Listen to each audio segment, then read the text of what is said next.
కథ చిట్టిగాడి గుమ్మడి వనంలో.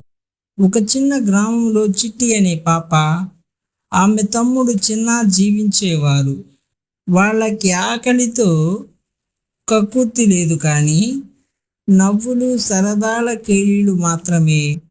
ఎక్కువగా ఒకరోజు వాళ్ళ ఊరిలో ఆనందవనం అనే మాయా తోట తలుపు తెరుచుకుంది.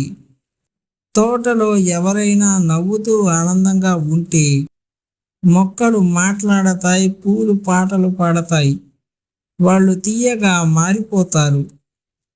చిట్టిగాడు ప్రతిరోజు తన స్నేహితులతో వనంలోకి వెళ్ళి పూలతో ఆటలు ఆడతాడు.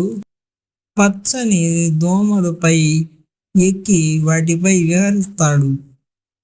ఒకసారి ఒక చిన్న మొక్క ఏడుస్తుంది. చిట్టుగాడు దాని దగ్గరికి వెళ్ళి మంచిగా మాట్లాడతాడు. నువ్వు నవ్వితే అందరూ ముఖాలు వికసిస్తాయి అని చెప్పి నవ్వేస్తాడు. అప్పటి నుండి తెలిసింది, ఎవరు నవ్వితే అందరి జీవితం బాగుంటుందని, బాధలు పోతాయి. ఆనంద వనంలో ప్రతి మొక్క, ప్రతి పువ్వు పిల్లల నవ్వులతో, పాటలతో, ఆటలతో నిండిపోయింది. కథలో ముఖ్యాంశం ఏంటంటే తెలుసా?